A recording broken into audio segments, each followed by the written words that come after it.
Hello everyone. This video will serve as an introduction for a short series of videos based on the original Nintendo DS going up on my channel in the relatively near future. The original Nintendo DS first officially announced at E3 June 2004 and then launched in November of the same year. Let's set the stage, because I truly believe that in order to best appreciate the videos coming out after this, context is required to help explain the times. I believe enough time has passed since the original DS that plenty of people either don't know or don't remember. So, as I said before, let's set the stage.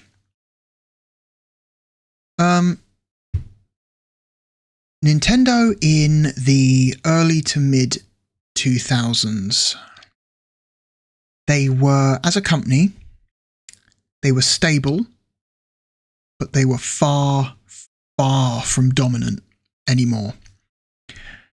Ever since the launch of the original PlayStation in 1994, Nintendo's position in the industry had been slowly slipping. And by around 2002, the writing on the wall was clear. That the PlayStation was here to stay, and Sony had entrenched themselves as the new number one. The GameCube was meant to be an attempt, was a serious attempt by Nintendo to try and not only catch up with the PlayStation 2, but to dislodge them, and potentially help Nintendo regain their position as number one in the industry, a position they had not held since the Super Nintendo. And the GameCube was a great system, very well designed, had lots of extremely good, inventive games on it. But a sales success it was not. Now, that's not to say that it didn't make money. It did. The GameCube made a profit for Nintendo. Sometimes people like to pretend the GameCube was a failure, but that's not true. The GameCube made a profit.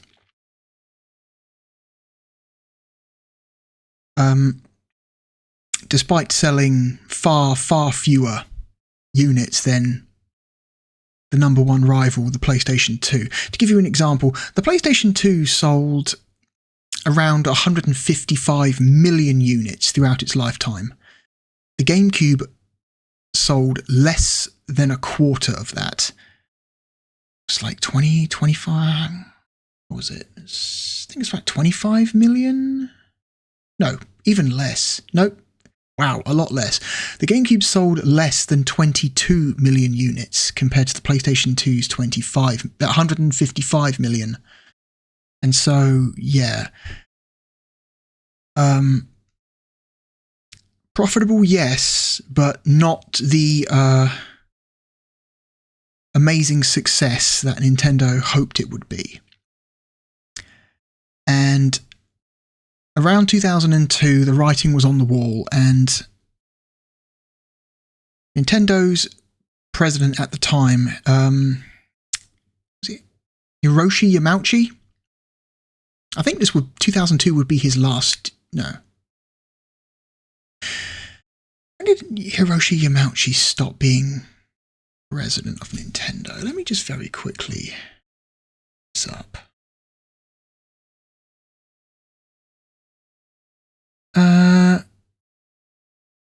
Oh no, yeah, 2002 was Hiroshi Yamauchi's last year as the president of Nintendo. He would be succeeded by the late Satoru Iwata. And before he departed, Hiroshi Yamauchi came up with the idea that Nintendo simply could not expect to compete with the competition moving forward on hardware specs alone. It was different when your main competition is other companies that specialize in just video games, like Atari or Sega.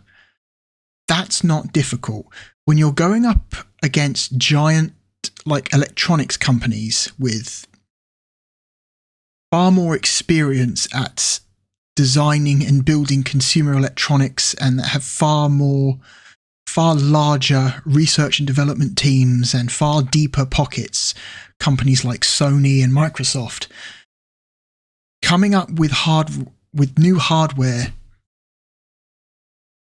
and selling it purely on the merits of its hardware specs is a losing battle. And so the idea was planted that maybe Nintendo should start looking in a different direction. Now, this is a philosophy that the company still follows to this day with the Switch. They are not interested in putting out hardware that has horsepower which matches their closest competition. It hasn't been that way since the GameCube, and for very good reason. So the idea was, can we come up with hardware that, while may not be impressive in terms of specs, but is impressive in terms of its interface? Can we come up with video game ideas that are just simply not possible on other devices, even if those devices' hardware specs greatly outclass it? And that was the philosophy that the DS was born on. So R&D began on this idea in around 2002. And rumours about this project began to surface around late 2003, early 2004. You first started to see articles in gaming magazines around January, February, about rumours about an upcoming new Nintendo platform that was different. There weren't many details, but there was one detail that sources were particularly confident with, and that was that this device would have 2 screens. It would be a handheld device with 2 screens, which at the time was very confusing. So the GameCube made a profit, but Nintendo's true moneymaker during that generation was the Game Boy Advance. The Game Boy Advance was, unlike its bigger brother, the GameCube, was in fact a runaway success. The Game Boy Advance is one of the best handheld devices ever. And let's have a look. To this day, the 10th best-selling video game platform of all time, coming in at just over 81 million units sold, so massively outselling the GameCube. And so,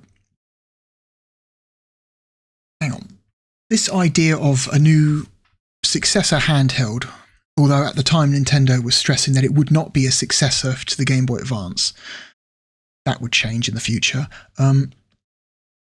This idea that another handheld device was coming out, but with 2 screens, left people feeling confused. I mean, to us, it's obvious now. We've had a lot of devices from Nintendo specifically that have made use of lots of screens, not just the DS, but the successor 3DS, the Wii U, multiple devices that have made use of multiple displays at once. So to us now, the use of such a thing is obvious. You know, But at the time, it was such a bizarre concept that a lot of people would, in fact, write off this rumor as just a false rumor that someone was spreading, because the idea, why would Nintendo put out something with 2 screens? That makes no sense. Who needs more than one? So there was a lot of discussion about it at the time. We have here some articles from magazines at the time discussing the rumor of this new dual screen device. Let me switch over to my monitor view. So this is an issue of Cube Magazine, which is a third-party Nintendo-focused video game magazine from the United Kingdom at the time. This would have been an issue that I had myself, but in the years following, I have since rid myself of the vast majority of my magazine collection. But luckily, we have scans of almost the entire run on archive.org, so as you can see, Nintendo's mystery hardware is revealed to the world ahead of schedule. Nintendo has lifted the lid on the final piece of its next-generation puzzle. NCL President Satoru Iwata has long been hinting that a brand new piece of hardware was in production, and on the 21st of January, the company confirmed suspicions that it is working on a true sequel to the once popular Game & Watch unit. Oh yeah, that's right. So I guess that makes sense. It does. Technically, the original DS was in some ways a successor to the old Game & Watch devices, which did in fact have 2 screens, although the games on the Game & Watch didn't make use of both screens at once. They were in fact they would in fact have 2 different games that would use independent screens because of the style of LCD technology at the time required you to have a separate screen for each game. So, but yeah, the form factor would totally mirror those devices, in fact, so they do have a point there. The Nintendo DS dual screen is essentially a dual screen portable gaming device which is totally separate to Nintendo's other machines, the Game Boy Advance and the GameCube. This new hardware is the final addition to the 3-pronged next-generation attack that will consist of the, in quotes, of Game Boy Advance 2, the GameCube 2, and the DS. So Game Boy Advance 2 and GameCube 2 were basically like rumoured working code names for upcoming hardware.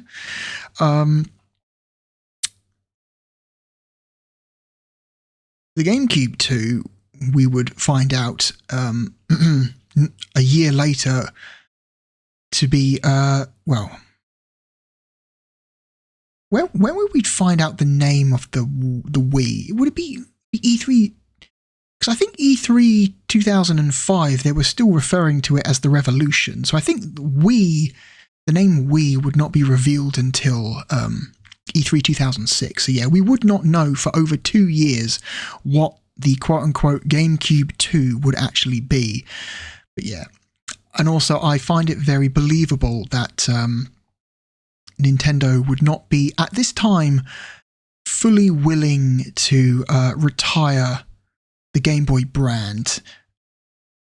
So yeah, it makes sense that they would also have another development team at the time working on a potential successor to the Game Boy Advance, a more traditional successor than this weird experimental project. Despite officially announcing the DS, it's quite obvious that Nintendo didn't intend on releasing any information quite so soon. Yeah, so this was a response to a large, basically, like I said, like a large leak coming out of Nintendo. Nintendo didn't intend on releasing any information quite so soon. Even as recently as mid-January, Iwata-san was promising to unveil the machine at E3 in May. It seems, though, that I thought E3 would be in June. Maybe in 2004 E3 landed in May. I'm not sure. It's been a long time. It seems, though, that in order to hit the worldwide Winter 04 release, developers have been pushing Nintendo for development kits. These kits are due to go out very soon, and Nintendo simply had to make some kind of announcement before that happened. Technical details for the machine are thin on the ground, but what we do know is intriguing. As the name suggests, the unit will feature two 3-inch diagonal measurement backlit TFT LCD screens. It has long been Nintendo's desire to do this, as is evident from the effort it puts into the GBA GameCube link-up features. These screens will be arranged vertically and can be used separately or as one big screen. Gamers can now multitask all on one machine. What's even more interesting is that the machine has two separate processors. The main processor takes the form of an ARM9 chip, with the sub-processor being a slightly less powerful ARM7 chip. In ARM's own words, today ARM9, ARM10E and ARM11 core-based embedded systems exceeded the capabilities of top specification PCs of 1995. The Game Boy Advance uses a version of the ARM7 chip, therefore we can already say that the DS will have a more powerful 3D engine than the Game Boy Advance. Well, what they mean is more powerful 3D capabilities, not a 3D engine. That's a different thing. All this means that the two screens can show completely different information without detracting from each other's processing power. So, for example, in a football game, you could have a close-up view on one screen and have a wide-angle view for reference purposes on the second screen. Already predicting the stereotypical view of using one of the screens on the DS as either an inventory or map screen that a lot of the games ended up falling back on.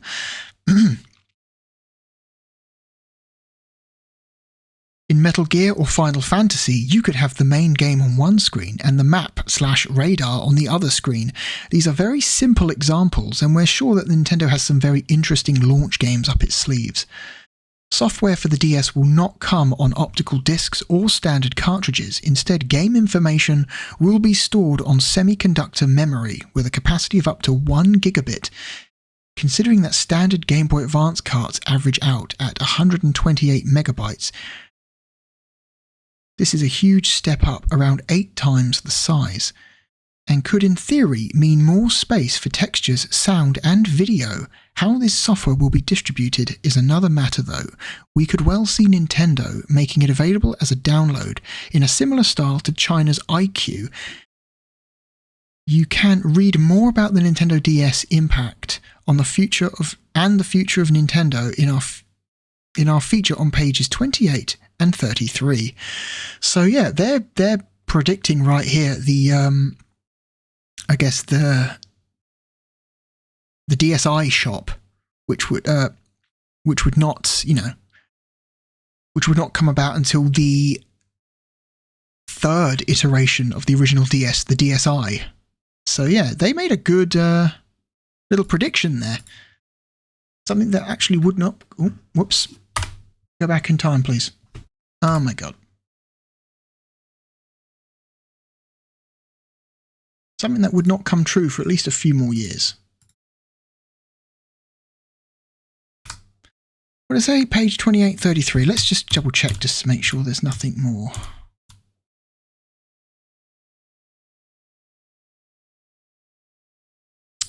This seems to be a general all-purpose overview of the near future.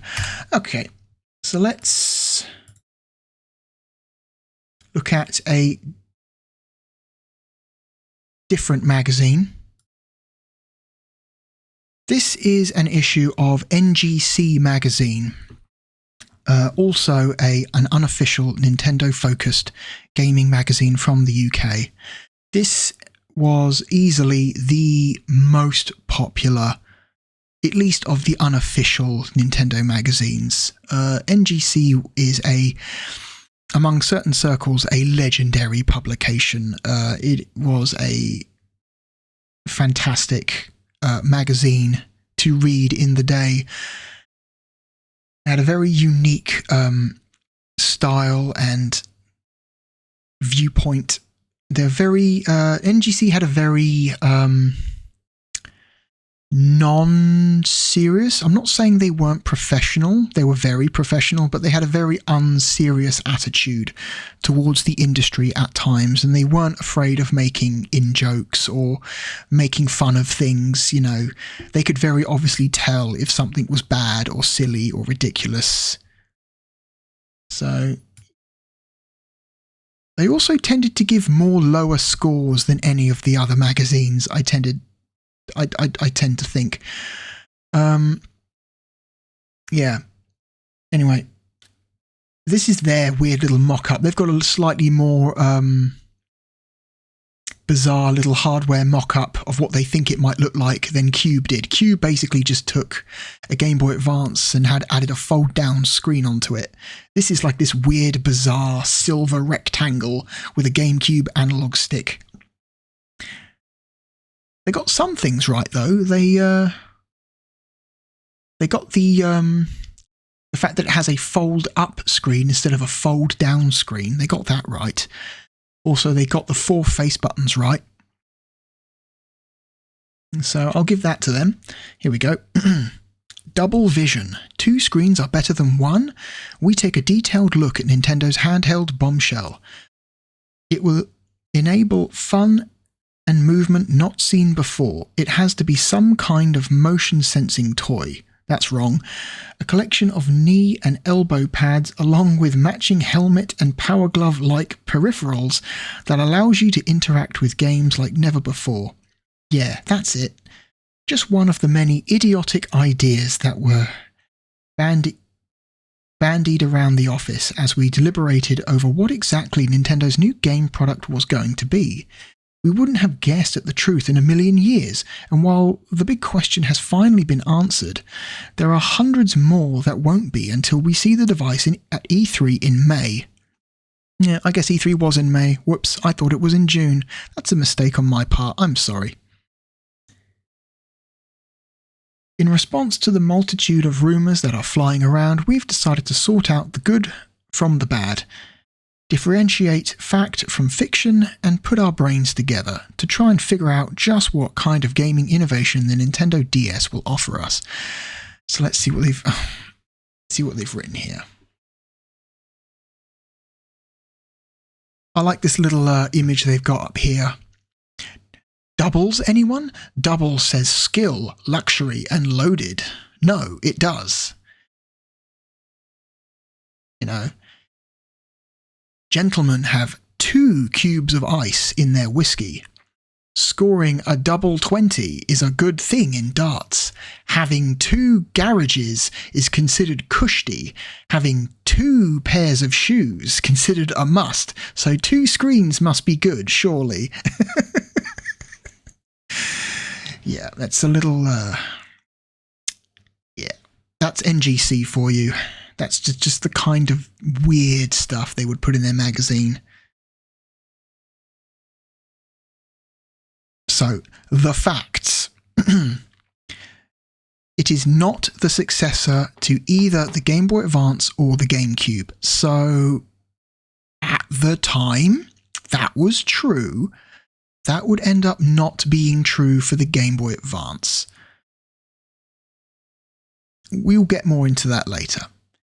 It is a unique standalone product that will act as a third pillar to GameCube and Game Boy Advance. Again, not true at the time, but we'll need some adjustment later on. A revolutionary dual-screen feature. The 3-inch screens will be backlit, unlike the SP's front-lit screen. They put plural screens there for the Game Boy Advance SP. That's a mistake. The Game Boy Advance SP only has 1 screen, so that should be singular, not plural. Whoops. Typo. And will be situated one above the other. The unit will use a rechargeable battery like the SP. It will boast simple, intuitive controls. The control scheme has already been finalized. It will have 2 separate processors. The processors are being made by ARM, the same company responsible for the Game Boy Advance's processor. The primary processor will be based on the ARM 9 architecture, the speed of which clocks in and around 200 MHz. The second processor will be based on the ARM 7, capable of speeds of around 85 MHz. In comparison, the Game Boy Advance runs at 16.8 MHz. Games will be available on a solid-state format, but not cartridges. Instead, they will come on thin memory cards, a little like mobile phone slim cards. While Nintendo already have a working unit, the actual exterior design has yet to be finalized. First-party software development is already underway, with Miyamoto himself already involved in a couple of titles. Nintendo are going for a simultaneous worldwide release by the end of 2004. That will change. The DS will in fact launch in Japan and America at the end of 2004. Europe and Australia will have to wait until the first quarter of 2005. There we go. So rumours, here we go. So we've got some little bit of editorializing here from the team and the magazine. The left-hand side are real rumours. The right-hand side are jokes. Again, there's some more of that classic NGC writing style. They while they did take their job seriously, that doesn't mean you can't have fun. Okay, so the unit will come in a clamshell design like the Game Boy Advance SP with 2 screens. Likelihood of that is 5 out of 10. Huh, interesting. That would end up being true, but the fact that they considered that to be only a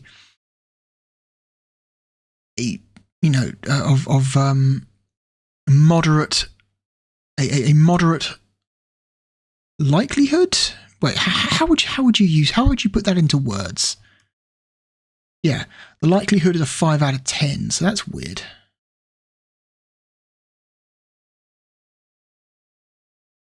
It's possible that both screens will appear on some kind of flat tablet-like design. That would eventually become true for the 2DS many years later, but not for the original. Iwata said that the unit will enable fun and movement not seen before. Could the motion sensing chip that we saw previously in Kirby's Tilt and Tumble come into play here? So no, the original DS does not have any built-in motion sensing. There may have been an accessory that plugs into the GBA port. There were some accessories released for the original DS that did expand its functionality, like a memory expansion, a rumble pack, things like that that would plug into that would interface with DS games, and they would plug into the Game Boy Advance port on the bottom of the machine. They gave that a likelihood of 6 out of 10, so they considered that relatively likely, more likely than a clamshell design, so interesting. DS will be a multimedia, multifunctional device of some sort. Doubt it. Iwata himself has frequently voiced his opinion at the convergence of technology, saying that it isn't a particularly good idea. Moreover, a device that allows video and MP3 playback will ramp up the cost of the device significantly, something that Nintendo will want to avoid. We can't see the DS being used for anything other than gaming. That is true. But the fact that it will not be used as a video playing or music playing device, it is the original DS at least is 100% dedicated to games. Let's see. The DS will be a single-player unit. Nintendo have always been great believers in multiplayer gaming ever since the Nintendo 64. Four-player gaming has always been a standard feature of their consoles, and let's face it, the most fun you can have with your GameCube involves getting 3 friends round to join in the action. This is one aspect of gaming that Nintendo won't want to abandon in a hurry. The possibility of 2 players being able to use the same machine is something we'd personally like to see. I don't think that was ever a thing. There may have been some games released for the original DS that allowed for multiplayer between 2 people on the same unit at the same time. But I don't believe it was ever advertised as an expected use of the device by Nintendo themselves. So the likelihood on that being 1 out of 10 is correct. Very unlikely because it didn't really happen. Let's see. DS will incorporate wireless technology. Likelihood 7 out of 10. They are 100% correct. The original DS would use both short-range wireless communication for local multiplayer and data transfer between nearby DS units, and Wi-Fi for internet multiplayer. So yes, likelihood 7 out of 10, they were correct. It's just a gimmick, it won't get any third-party support. Early indications show that some third parties are positive about the platform. Both Namco and Konami, key Japanese developers, have already pledged their support. Talking to a Japanese newspaper, a Namco spokesman said that we, Namco, are not at the development stage yet, but we intend to support Nintendo DS. EA are also said to be interested and are currently evaluating the system. However, the vast majority of developers were as surprised by the announcement of DS as everyone else. And with many already working on PSP games, we wonder how many developers will be willing to contend with an extra platform. So the original DS would be a extremely popular platform, and as is quite obvious, any platform that sells really well attracts very strong third-party support, so, you know. And the last rumour, the 2 screens will combine to create some kind of 3D image. This one is extremely interesting because you could potentially see this as a prediction of the 3DS. By far the most ludicrous rumour we've heard so far. Hang on, let me zoom in here. Oh my god, how do I zoom in? There we go. By far the most ludicrous rumour we've heard so far, and the only reason we can imagine this idea came out was through some perverted individual's desire to have the Virtual Boy dragged into the 21st century. We have, however, heard that both screens can be used together simultaneously to create one giant screen. Although this is perfectly likely, we're still a little sceptical. We've yet to hear exactly what each processor controls, and if one of them has to handle all the graphics, the technology might not stretch to meet the graphical demands. So they were 100% correct. No, the original DS does not support 3D but by 3D I mean like a 3D display, you know. That wouldn't happen until the 3DS many years later, so they were 100% correct there. Oh no, zoom out please, thank you. Okay, the zoom in, zoom out functions on this reader are delayed, so. And here we've got some jokey examples of what games might look like on the system that you're not supposed to take seriously, but they're meant to be like, you know, if we had to make a game that uses 2 screens, what kind of ideas could we come up with? And these are jokes. You're not meant to take these seriously. I will, of course, be posting links to this magazine in the video description for anyone who wants to read this themselves.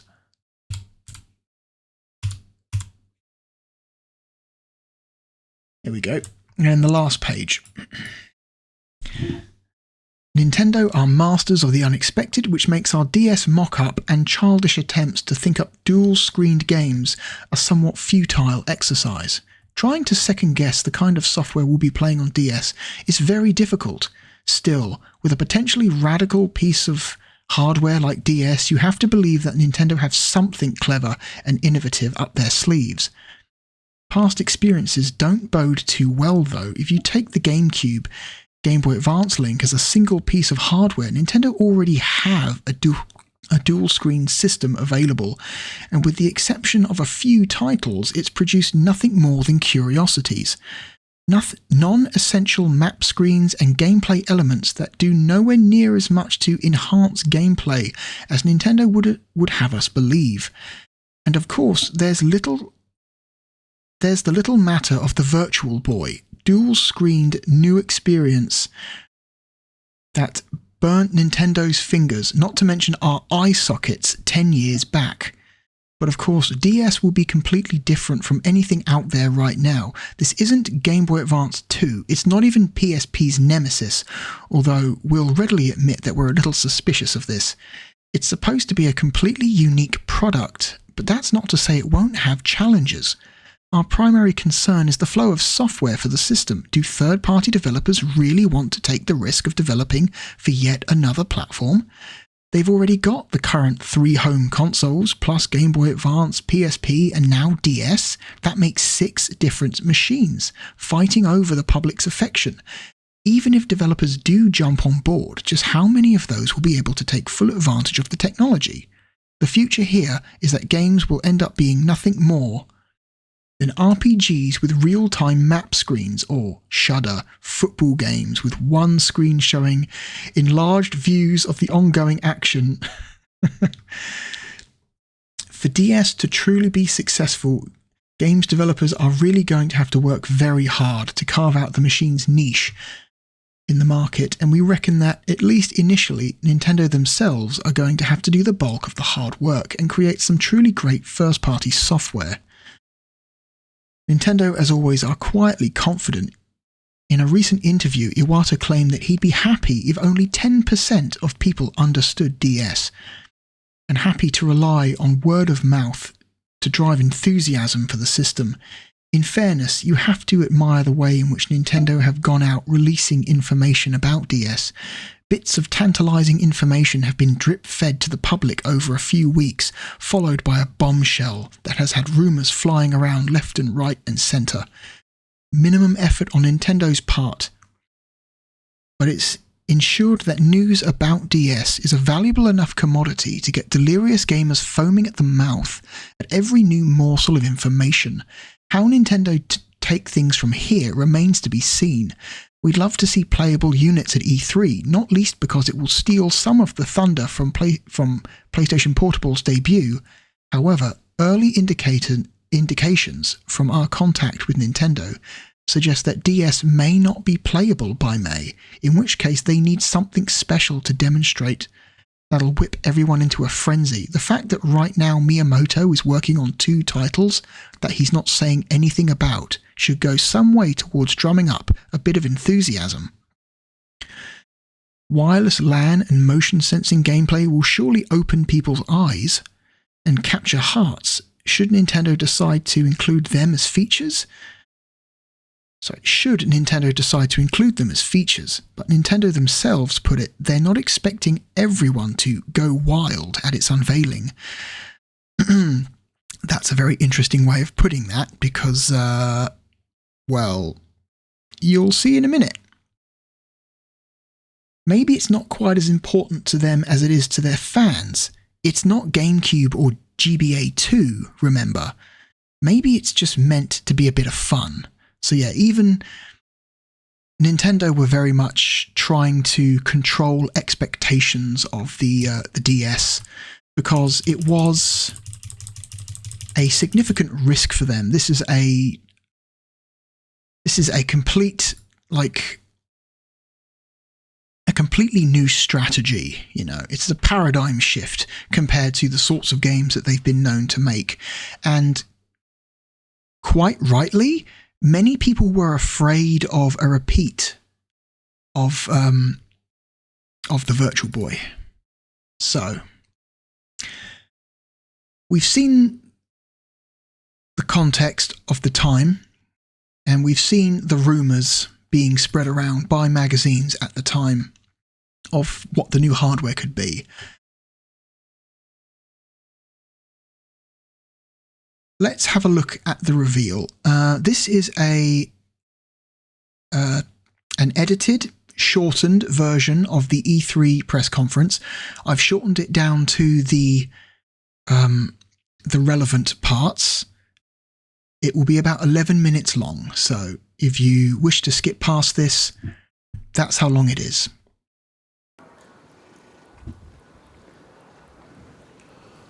Well, the wait is over.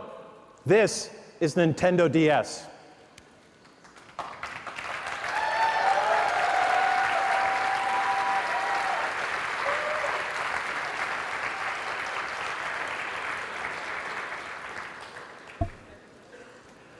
From the time we announced its code name, you've known these initials to represent the most obvious feature, dual screens. But that's not what the initials stand for to us. DS has a much larger and more relevant meaning. DS, Developer's System. In creating DS, we've given the world's most talented game makers new tools to work with, new ways to express their imaginations, and of course, in the end, new enjoyment for all of us. The result is this: DS not only changes Nintendo, it changes our industry. You'll find Nintendo DS represents a brand new way for players to relate to their games and to each other.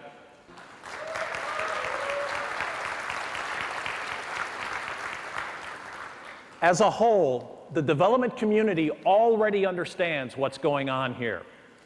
I like to think of it like buying a car. Admit it, your left brain looks at a vehicle in terms of the numbers. What's the horsepower, the towing capacity, the 0 to 60? That's our competitor's approach.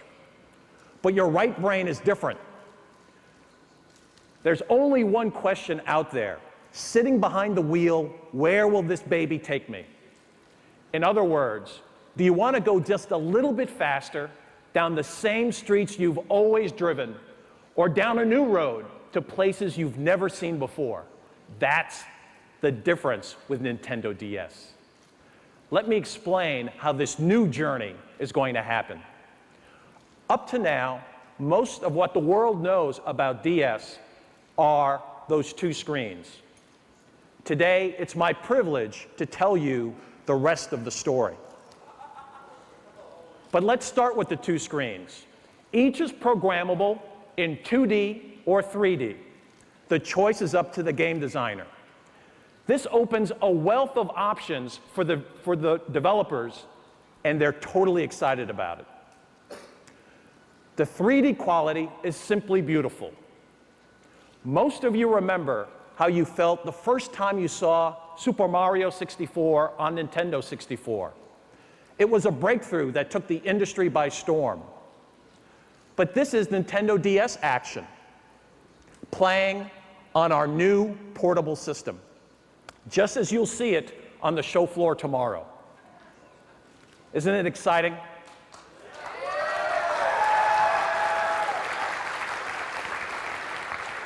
Well, then Mario sees himself in Nintendo DS, and he feels like flying. Now, how exactly do these screens get used? Well, again, it's developer's choice. But for starters, one character can stand 2 panels high, or take 2 different perspectives of the same battle, or monitor constantly available maps and menus. Here's a brand new Metroid game playing on Nintendo DS.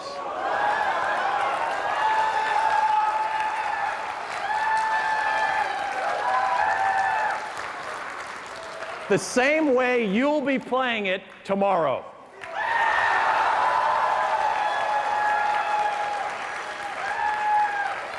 Targeting and shooting now moves beyond buttons. Just tap the screen where you want to fire.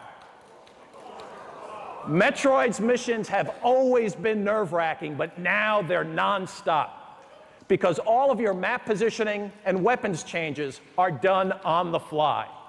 It's just awesome. But two screens are just the first of twos that define DS. Let's move on to the next pair, two media bays. One accommodates DS software, easily holding games with 1 gigabit of data and well beyond. The other plays all of your favorite GBA games.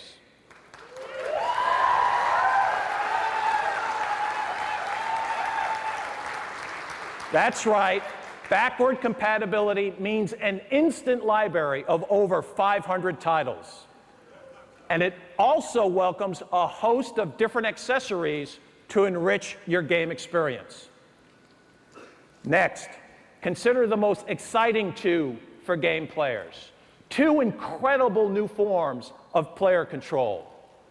This is where the connection to your game really changes. The first is touchscreen, responding to either a stylus or to your fingertip. It's transformative.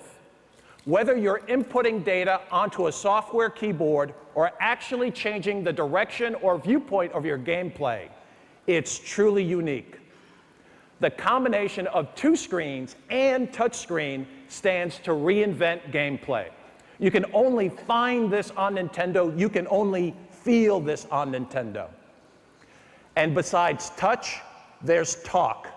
The built-in microphone can be married to voice recognition programs. That means your voice and only your voice can control the play. Together, touch and voice opens vast new realms of game interaction. If you're looking for the future of gaming, look at the interface. Finally, my favorite two, dual wireless capability. The first is a proprietary application that allows up to 16 people to play and communicate together. The range extends up to 100 feet. Think about different seats in an office, a lecture hall, an airplane. Who says they can't all become connected playgrounds? And with Nintendo DS, local wireless takes on a whole new definition. Specifically, imagine instant chat and draw, transmitted exactly like you created in your handwriting. Your little works of art will look the same way on other screens as they do on your own. And DS will even connect for you, springing to life from sleep mode once you're in range of someone else transmitting in group format. But what if your friend is more than a few feet away, say a few time zones away? No problem.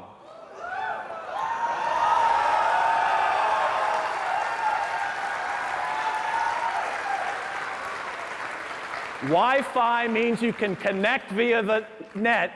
It's beyond online, it's no line. In all, this machine truly is transformative. It changes how you connect to your games and to each other. There's no reason to take my word for it. Instead, listen again to the developers who are already working on it. Their eyes are fixed firmly on the game horizon, mapping entirely new routes with Nintendo DS.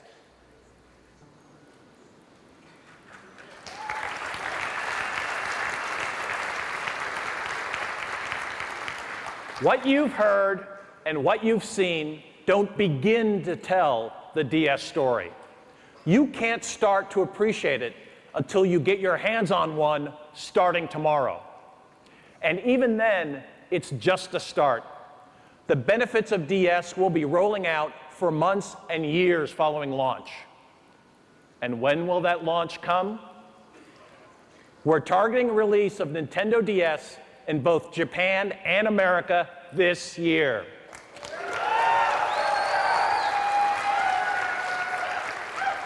And Europe and Australia in the first quarter of next year. It will come to the market. It will come to the market with a new name and at an affordable price. On the show floor tomorrow, you'll see a wide range of demonstrations. Many of them, in fact, will become retail software. The change that DS represents, and indeed all of the new Nintendo, is happening under the leadership of our worldwide president, Mr. Satoru Iwata. Please join me in welcoming him. Rip. Rip. Satoru Iwata. Rest in peace. Thank you. Thank you. Nintendo was proud when we introduced the plus key switch with the NES instead of arcade joysticks.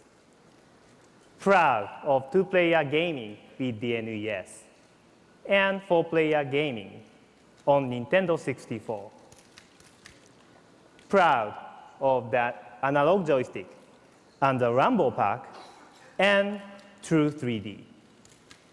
We are proud we established portable gaming with Game Boy. All these advances are now industry standards. It's a strange cut. All make us proud. But I think we are most proud of this.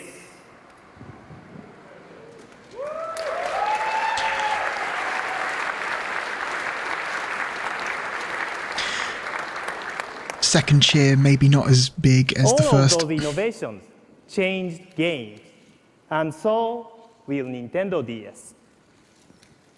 DS is not simply new. It's not just more functions or higher specs. It is different. And there we have it. That was the very first official unveiling of the DS hardware. As he said at the end of that video, it's not about higher specs, it's about different experiences. And like I said earlier in the video, that this was Nintendo's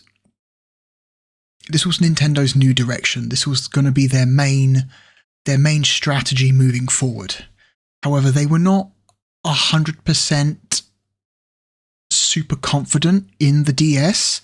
That's why at the time they were still referring to it as a third pillar, because they were preparing themselves just in case the DS did not succeed to continue with the Game Boy product line with more traditional types of handhelds.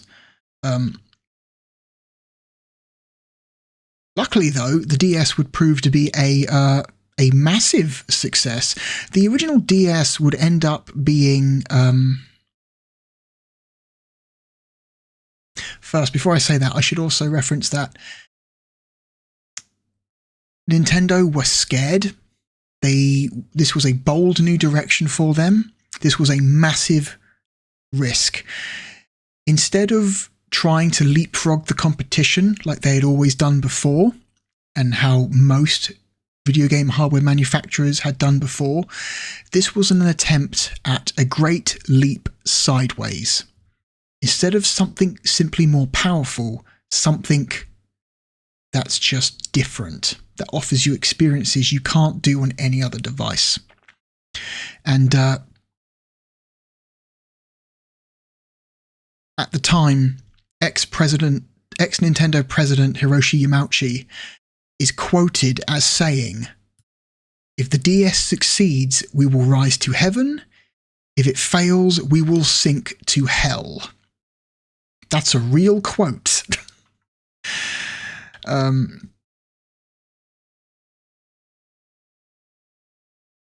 They were looking at this as the best possible chance Nintendo had to remain in a prominent position in the industry and not end up following in the footsteps of, shall we say, Sega. Burning out in a hardware fight they couldn't hope to win, and then eventually being relegated down to the status of a third-party developer. So, but luckily it would work. The original DS would become immensely successful. To this day, the original Nintendo DS is the second highest selling dedicated video game device of all time. To this day, selling at around, I've got this number here, just over 154 million units sold. It is the number one best-selling handheld, dedicated handheld system of all time, and the number one best-selling Nintendo system of all time, regardless of console or handheld.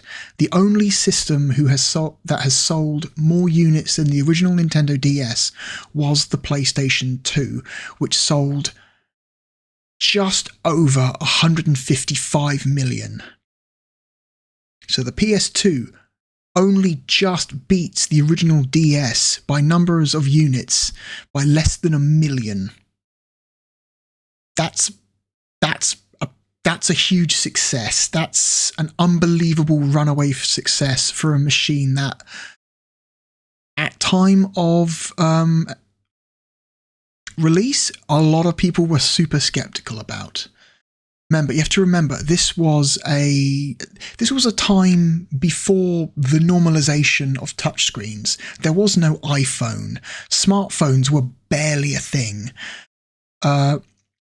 Touchscreens were still a rarity, and if you did encounter one, they were either unresponsive and shitty, like PDA touchscreens, or they were big, heavy CRT-style touchscreens. And so this was quite literally a paradigm shift. This was a massively different technology being introduced here to the average consumer. And it ended up being huge. Unfortunately, for the Game Boy Advance and the Game Boy line in general, the huge runaway success of the DS would result in the Game Boy brand being retired. The Game Boy Advance would receive one more hardware update the following year in the form of the Game Boy Advance Micro, which is a very, very small Game Boy Advance, about that big. It's a tiny little thing that's got a tiny, tiny little screen on it, and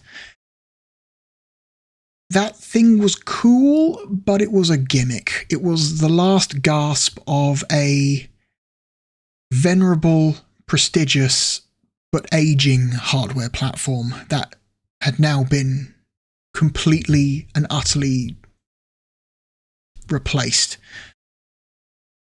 So let's continue with the videos here. That was the reveal at the E3 2004 press conference. I've got some more E3 videos here of early game demos and tech demos that were available at the show. Some of these tech demos would be released later as retail games. Some would never see the light of day again. So here we go. So we're introducing the Nintendo DS, and one of the great applications we have for it is DS PictoChat. This is really a lot of fun. It uses the wireless connectivity of the new Nintendo DS to create a communication game. You can draw pictures, or you can send text messages, and then you can send it to any other DS unit that's within 100 feet. They can then create new pictures and send them back to you. It's really going to be a fun application. A couple guys the other day were playing Hangman back and forth, which was a good time. Also, there's a little tic-tac-toe going on, but in general, it's just kind of a fun application for communication back and forth. WarioWare Inc. DS is a new take on the WarioWare franchise that started out with the Game Boy Advance and since went to the Nintendo GameCube. Here they're using the touchscreen to create some really fun micro games. Just to show a couple real quick. You have to use the touchscreen to rescue the little pig here. Really incorporates a lot of the touchscreen use, like the slice game.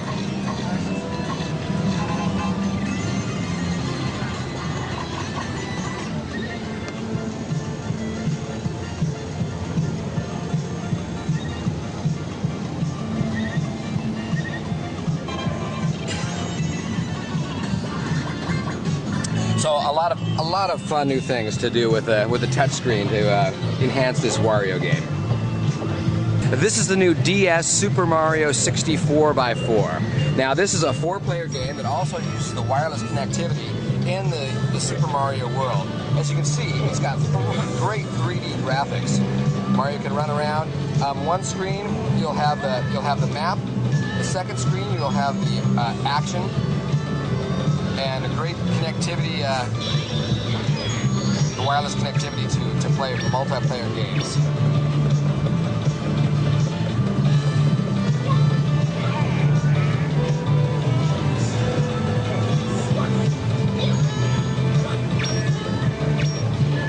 You can see it's beautiful 3D graphics. It looks just like the Super Mario 64 and the Nintendo 64, with the addition of the second screen Sort and of. the wireless multiplayer compatibility. It's really going to be a lot of fun, and we're just seeing the beginning of it right here. When this game actually comes out, there's going to be quite a bit more to it, and I'm really looking forward to playing it. It's going to be a lot of fun. Super Mario 64x4, of course, is a great multiplayer game, but it's also a lot of fun in single-player mode. Here we've got a couple different stages on the E3 demo. We'll choose the Bob-omb Battlefield.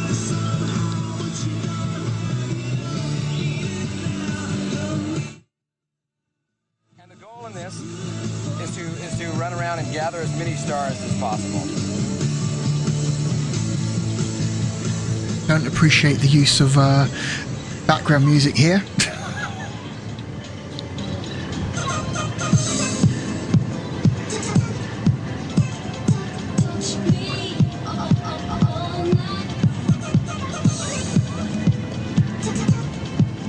Metroid Prime Hunters. It's going to be a great game for the Nintendo DS. This uses the touchscreen to fire and to turn your character. You're moving through a Metroid-like universe, and it's a multiplayer game. You can use the stylus to fire or to turn your position. It's a multiplayer battle game in the Metroid world. Here you see the lower screen has the full 3D Metroid Prime type engine. The upper screen here has the map of the area, and it shows where all the different characters are on the map.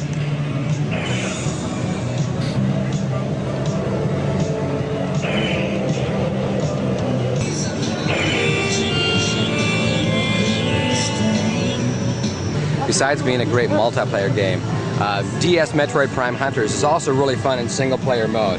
A lot of adventure and exploration that the Metroid series is known for.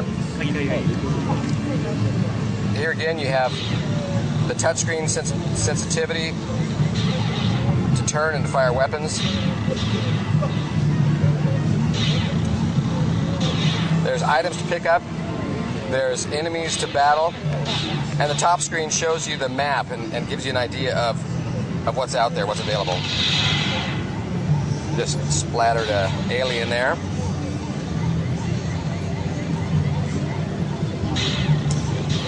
One of the really cool games is called Pack Picks. To take a look, Corey's playing it right here. What you do in this game is you use the stylus to draw a Pac-Man, and then you can make it change directions by making lines on the screen. So it's taking an old concept and making it fresh and new with the touch screen on the DS.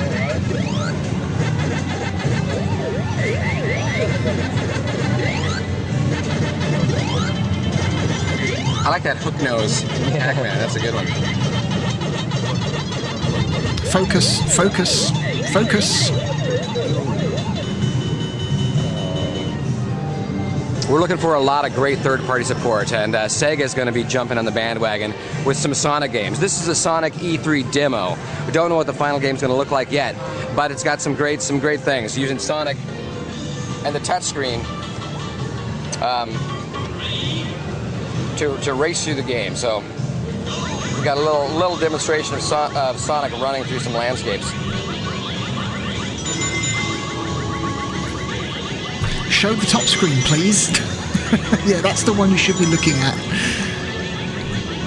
Yeah, this is a game that would not see the light of day.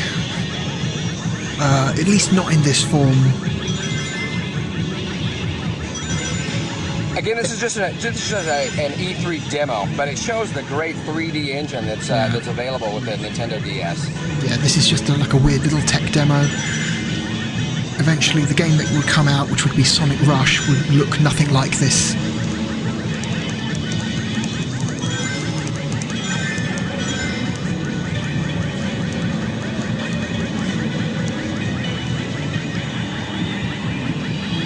This is Mario's face. It's a tech demo that's prepared especially for E3, but it shows some of the cool things that the Nintendo DS is capable of.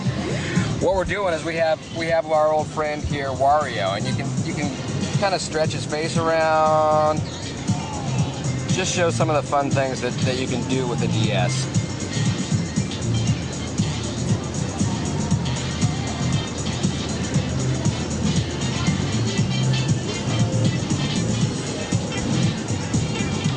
You can also switch and have Mario.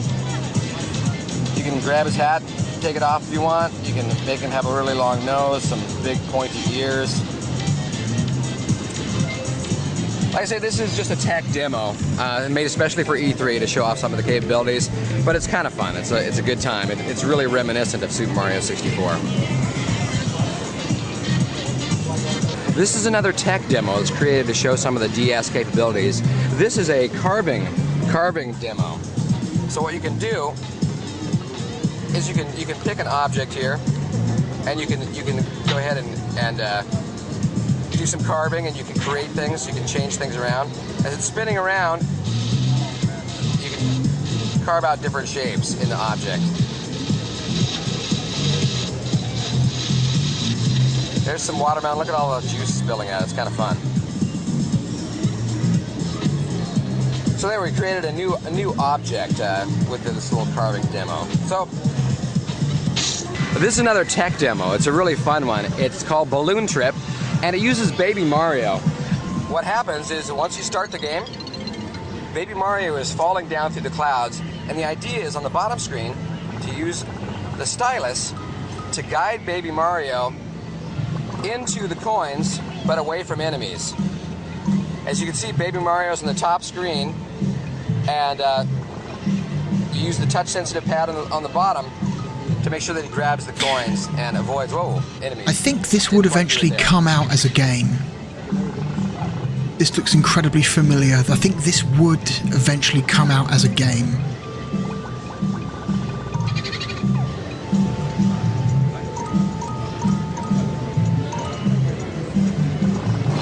This is another tech demo that's set up in the DS Lounge for demonstration purposes. This is table hockey.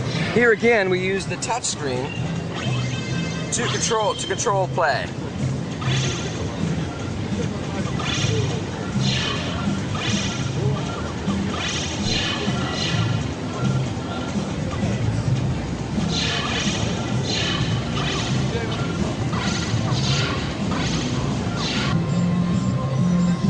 A little bit of side-by-side comparison there between the game. We just want to say thanks a lot for coming by the DS Lounge and letting us show you our new products. Thanks again. All right, cool. Yeah, some interesting little tech demos there. Some of that stuff came out. Interesting to note that the original working title for Super Mario 64 DS was Super Mario 64 by 4. Emphasizing the fact that that game had 4 different playable characters. I wonder if they eventually changed the title to Super Mario 64 DS because they were worried that people might assume that the emphasis on 4 playable characters in the title might make people think that there was 4-player simultaneous multiplayer. So maybe they just didn't want people to accidentally make people think that was the case. So anyway, moving on. This is some more like B-roll supplied by Nintendo themselves. So yeah, Super Mario 64 DS is an interesting game. Obviously, it was meant to help showcase the 3D capabilities of the system itself. The Nintendo DS's 3D abilities are... Oh, New Super Mario Bros. This would eventually come out several years later. It's interesting that gameplay for this was being shown at E3, because I don't think this game would come out until like 2007, so maybe late 2006. So yeah, this would be in development for at least a couple more years. But yeah, like the in terms of like 3D fidelity, the original DS was somewhere between a PlayStation 1 and an N64, roughly. It was slightly more capable than a PlayStation 1. Again, Mario Kart DS, a game that would not come out for at least another year. But here it is, a demo of it, some footage of it.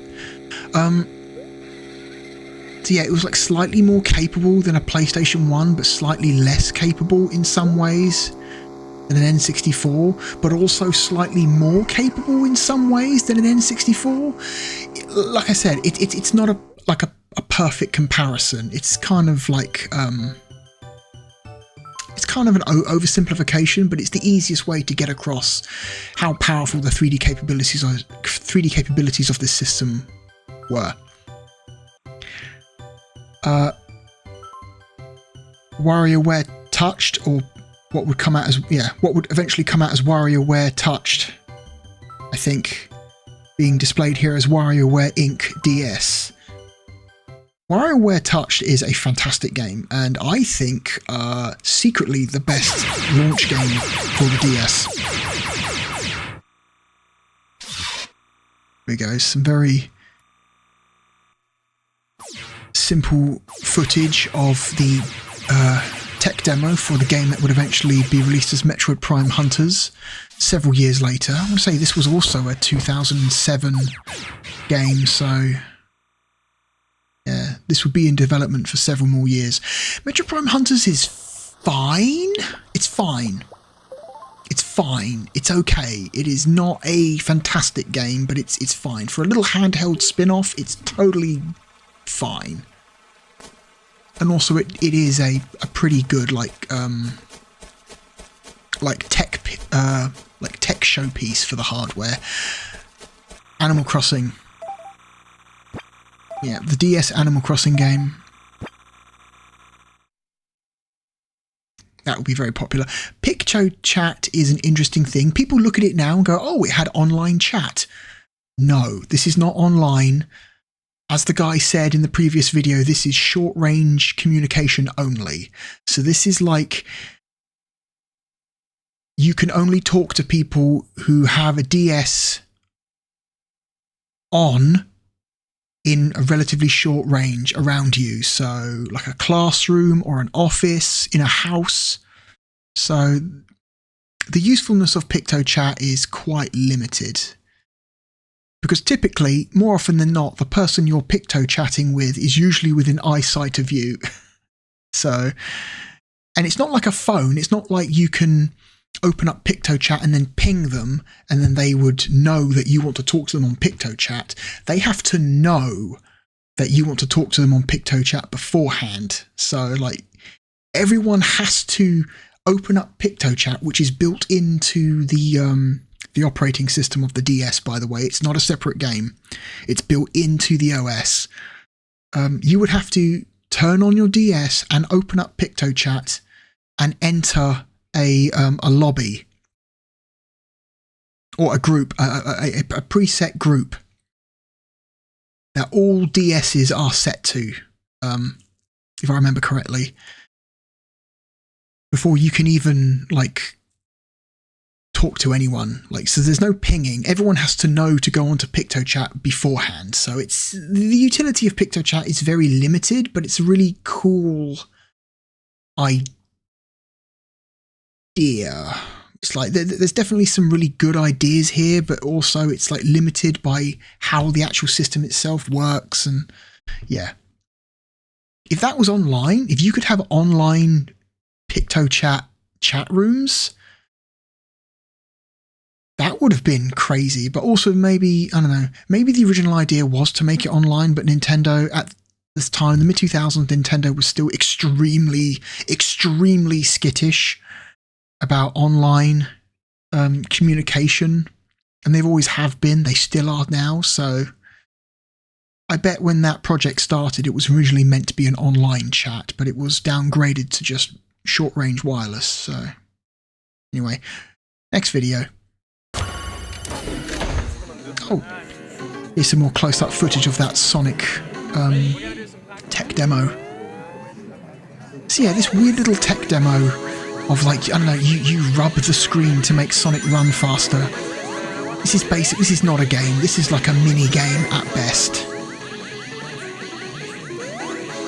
There is a fantastic Sonic game for the DS that I don't know if at any point this was intended to be a finished product, or this was originally devised as just a tech demo, but eventually the Sonic game that would come out for DS would look nothing like this. So, and a good thing too, because this looks kind of rough. I will say the frame rate's good though. Holy shit. Nice and smooth looking.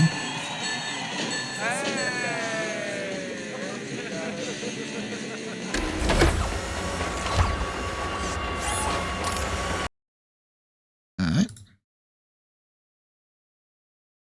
All of these videos, by the way, I got from archive.org, so that's where these came from. This, I'm not sure about this. I think this came out. This is a, I want to say this is a successor to Hey You Pikachu for the N64. Oh, Steel Diver. Steel Diver would eventually come out, but not on the DS. This is a game that, from what I have heard, it was finished, completely finished, but Nintendo just decided to not release it because they didn't consider it to be good enough. And then eventually the game would come out as Steel Diver for the 3DS. So a lot of devices around the planet right now that are somewhat addressing the needs of people playing. This weird 3D Pac-Man game, I don't know. I don't know if that came out or not, or whether or not that never saw the light of day. Some kind of 3D mech combat game. I don't know what that game was called. Did they have a title? Hang on. Whoops, no.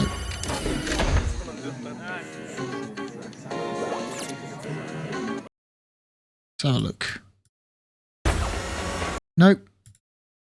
Let's try that again. It's this one, isn't it? No, this has no title, so no. No idea what that was. Again, that may have come out as a game, or it may have just been a tech demo that never saw the light of day again.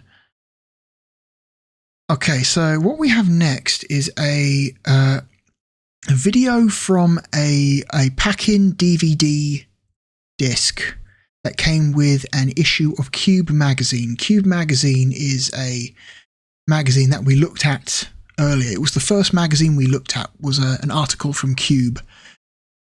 Cube, I would say, was a relatively well-respected magazine, but it was not as popular as NGC. I think Cube, I would say Cube was probably the second most popular unofficial Nintendo-focused magazine, so. I had a copy of this DVD at one point, but I threw it away, so I had to get this from archive.org. Thank God for archive.org. Oh my God.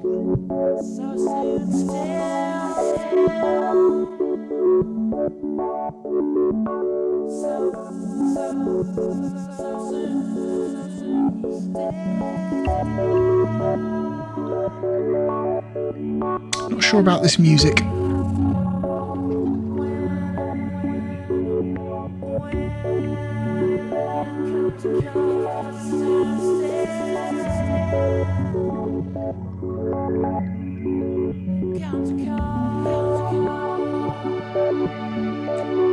I also want to mention that the design of the DS in these videos, the design of the hardware from E3, is not what the device would end up looking when it eventually launches. I'm of the opinion that the actual launch device, the design of the DS when it actually launches later that year, looks way worse.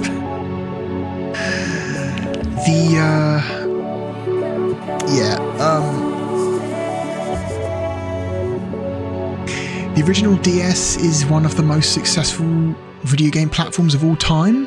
The original launch model of the DS is also one of the ugliest video game platforms of all time. It's hideous. And this weird prototype that was only at E3 2004 looks better than it. Like, the actual launch hardware looks more like a prototype than the actual prototype. It's weird.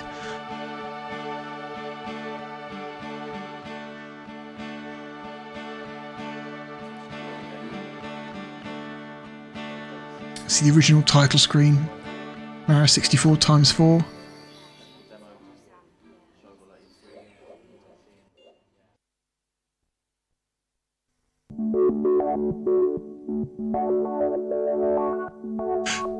Huh. Was this game multiplayer? I don't think it was. Maybe it had a multiplayer mode?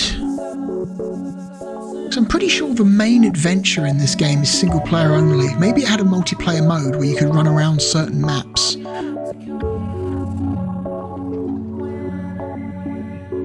That's probably what it is. So, Super Mario 64 DS is one of those weird games that in some ways looks way better than the original N64 version. Like, polygon counts are way higher. Like characters and assets that were originally sprites in the original N64 game are now fully polygonal. But then, like, there's no texture filtering like the N64 version had, so everything is just raw, unfiltered textures.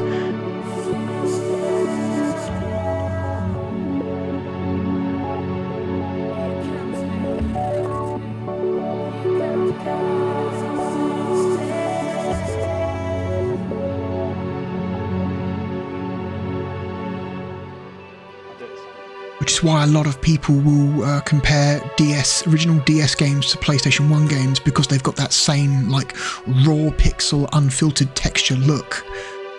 But the original DS is significantly more capable in terms of, like, 3D rendering than a PlayStation 1. Again, WarioWare, the game that would come out as WarioWare Touched, in my opinion, secretly the best launch game for the platform, and one of the top 10 original DS games ever made. This tech demo here is interesting to look at because the fidelity on these faces is so high. Like, it looks like those stretchy faces have some kind of form of texture filtering, because you can't make out any individual pixels. Same with this tech demo here. The textures they're either filtered or they're remarkably high res. I suspect they're just high res. This game, did this game come out as Yoshi Touch and Go? I remember there was an early, like, Yoshi's Island themed game that reviewed very poorly because of how basic it was. That might have been Yoshi Touch and Go.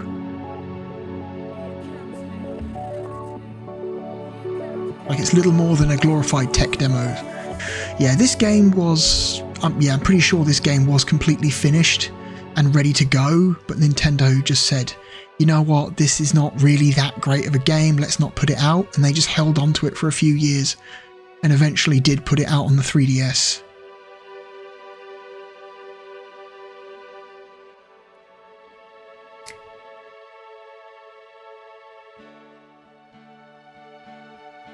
Here's this more footage of this weird Pikachu-themed virtual pet, because that's what this is. It's think Nintendogs, but with a Pikachu instead of a puppy. And that's probably a follow-up to Hey You Pikachu for the N64, which did not come out in Europe, by the way. Hey You Pikachu came out in Japan and America, and it made heavy use of a microphone peripheral, which would plug into the back of the Nintendo 64 controller. It's a shame that never came out here. Anyway, that is all of the video content I have for you. So, we looked at some magazine articles, looking at the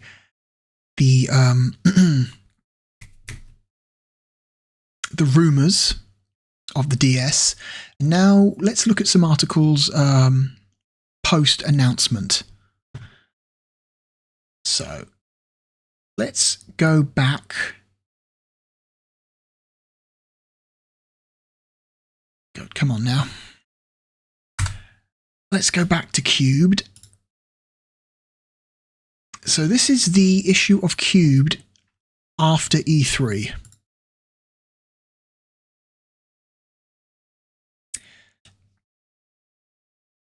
So this gets a large multi-page review.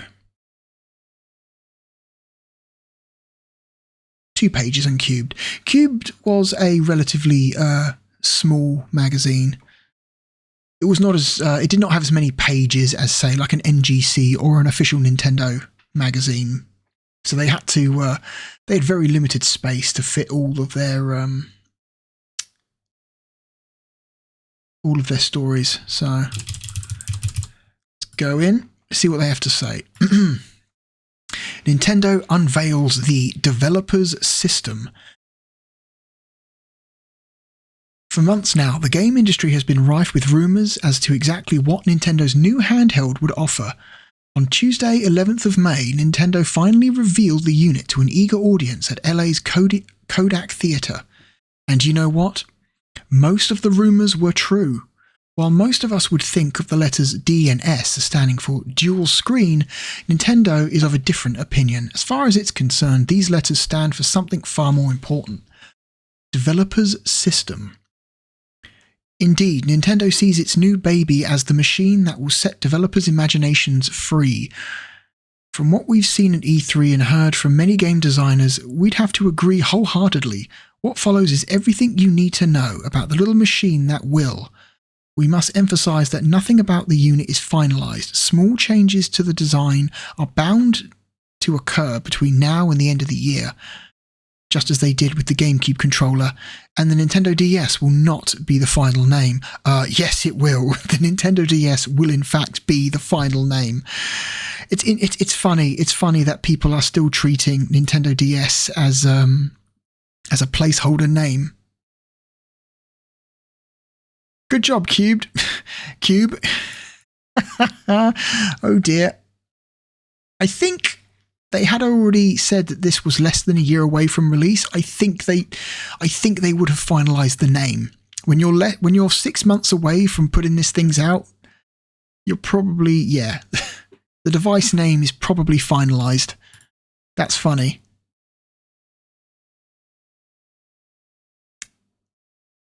Here we go. Both screens are capable of displaying an impressive level of 3D graphics. Already we've seen Metroid Prime Hunters, which looks shockingly close to its GameCube counterpart. No, it doesn't. No, it doesn't. Hang on a moment.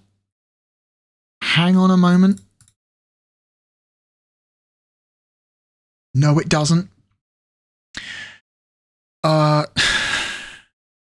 So the original DS has far, far greater 3D capabilities than the Game Boy Advance had. The Game Boy Advance's 3D was honestly kind of a gimmick, and only a gimmick. There are very, very few games for the Game Boy Advance that make extensive use of the 3D capabilities that are actually like fun or like feel like they justify it. The DS, while a lot more capable, would still end up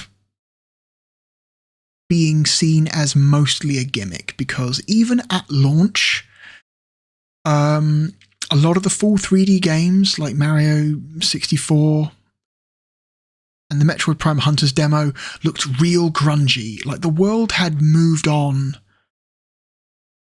a lot. Like the world had moved on from those style of 3D graphics. Like this time, like previews of Resident Evil 4 were being shown. So I guess you could say very impressive for a handheld device. And that's the best thing you can say. The 3D graphics are a lot more capable than a GBA, but I would still say they are not the strength of the system. So just wanted to add that.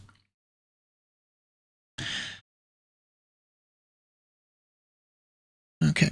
At this stage, we're looking at 3D graphics that lie somewhere between the N64 and GameCube. No, that's not true. It's actually, like I said before, it's more close, like somewhere between the PlayStation 1 and the N64, actually. But there are some caveats to that. It does some things slightly better than the N64. But yeah. One thing we're not sure about is how the power can be divided up. For instance, if the developer chooses to use one screen as an interactive 2D map, can the spare processing power be used to create more impressive graphics on the other screen? I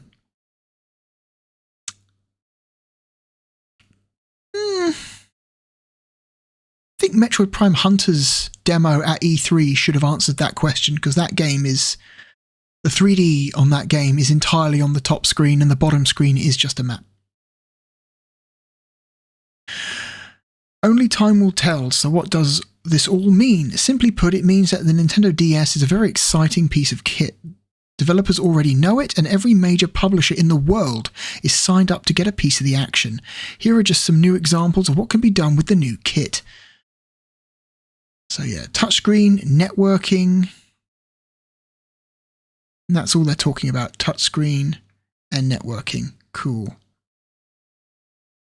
Oh, this is funny. This is a huge step for Nintendo, and one that proves it's very serious about the online world. No, Nintendo has never been serious about online. Like, even today with the Switch, online still feels very much like online. Like, the only part of online that Nintendo is... enthusiastic about is the shopping part, the part where you can buy games off their store and download them. That's the only part of online that Nintendo is happy about. The part where you know, have online multiplayer and have separate users talking to each other is still kind of like, I would say, stuck in the 360 era. And in some ways, not even that. I'm looking at you, Splatoon. I'm looking at you. Okay, so... Oh, we've got a list here of confirmed games. Spider-Man 2. Cool, you've got a movie tie-in game. Great. Mobile Suit Gundam Seed. That was probably what that mech game was that we saw very briefly in that one video. A One Piece game. A Dragon Ball Z game, because of course, Beautiful Joe DS. That would eventually come out, yes. Gyakuten Saiban, I have no idea what that is. Mega Man Network. It's probably an extension of the Mega Man Battle Network series. I do not know if that came out. Need for Speed came out, Bomberman DS came out. Did a Dynasty Warriors game come out? I don't remember. I don't remember a Dynasty Warrior game coming out. Maybe it did. Frogger 2005, Metroid Prime Hunters, but yeah, like I said, that would not come out for at least a couple more years. That game would have online multiplayer. I will give Metroid Prime Hunters some slack. It might not be a fantastic game, but it was definitely impressive. It was definitely it was a graphical showpiece for the 3D capabilities of that system, as meager as they would end up being. Also, that game had online multiplayer, which Metroid Prime Hunters and Mario Kart DS would both have online multiplayer.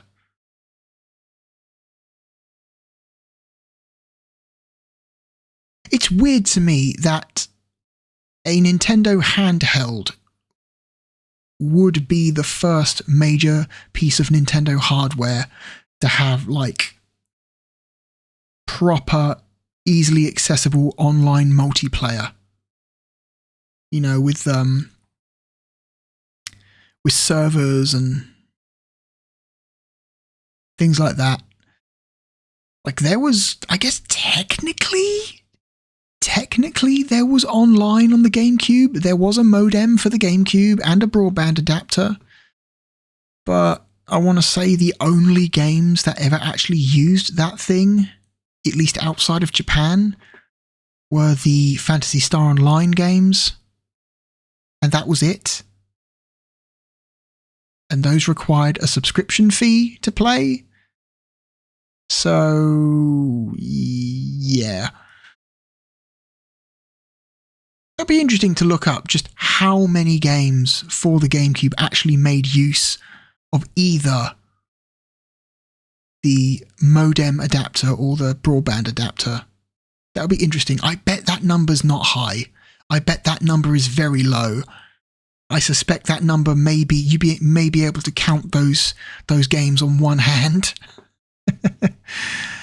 We should look into that at some point in the future. Let's see what else. Pack and Roll. I think that game must have come out. Sure. Pac Pix. That was that one where that dude was drawing a Pac-Man and it came alive. I want to say I played that. That seemed really familiar to me.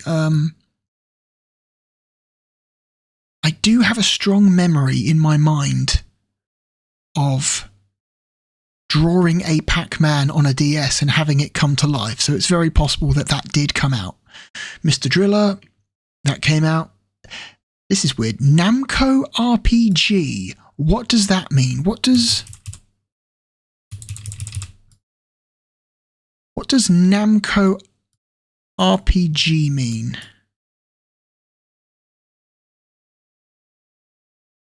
Weird.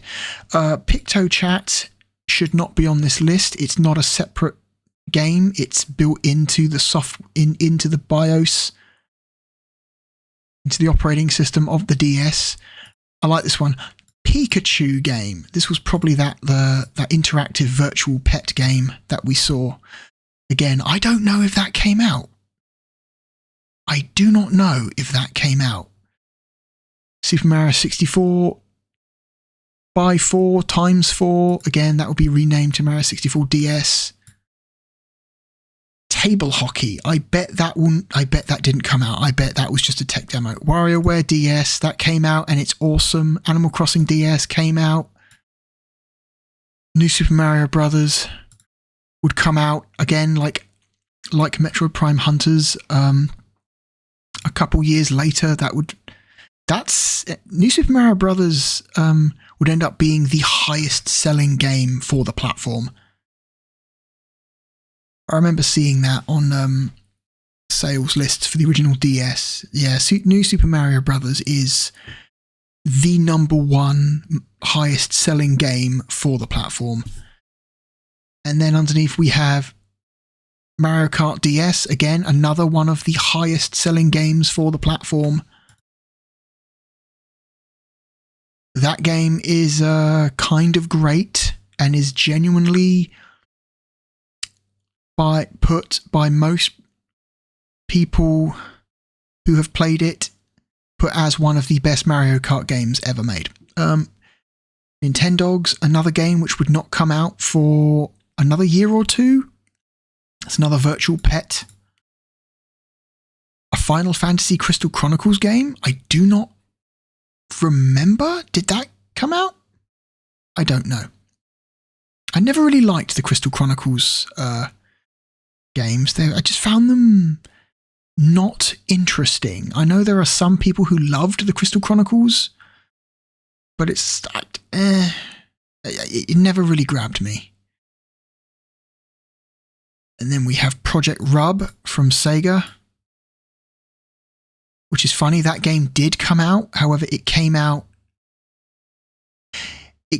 in America as Feel the Magic XY, and it was the game where you're trying to seduce a young woman by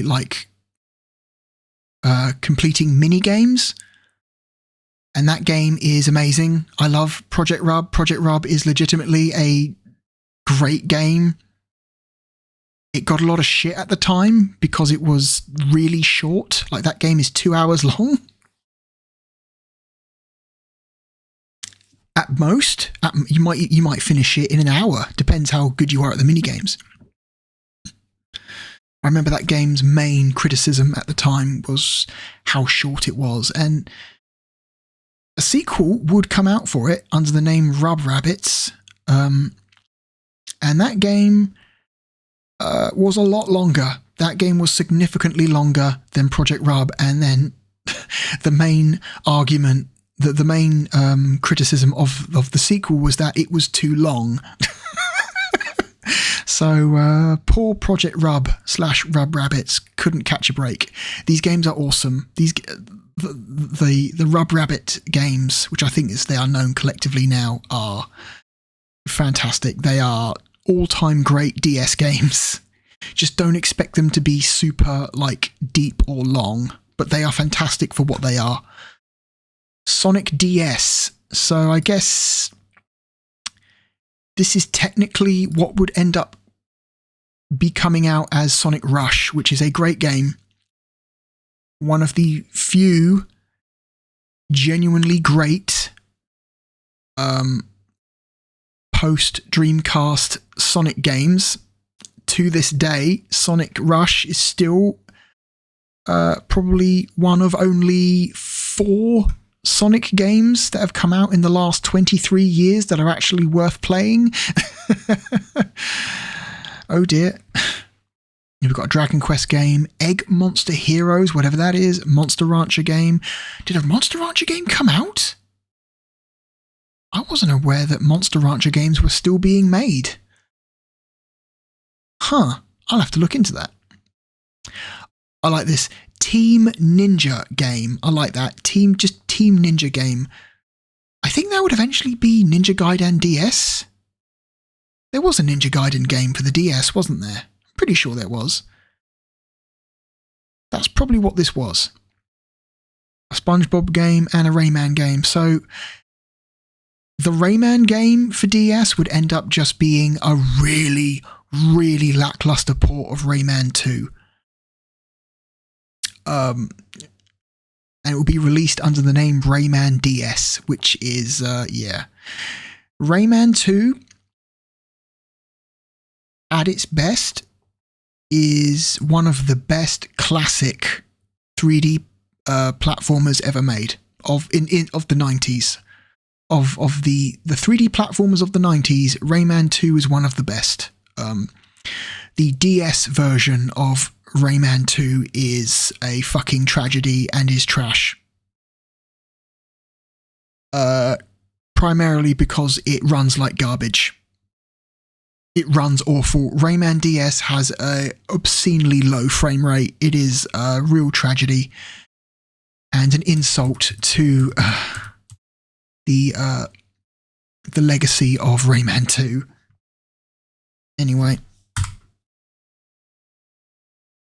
So let's move over to what NGC has to say. Here we go. This one's interesting because this is a horizontal format. So for this post E3 story, they've actually turned the entire magazine on its side. So you have to rotate the magazine by 90 degrees in order to read this one. That was an interesting choice by them.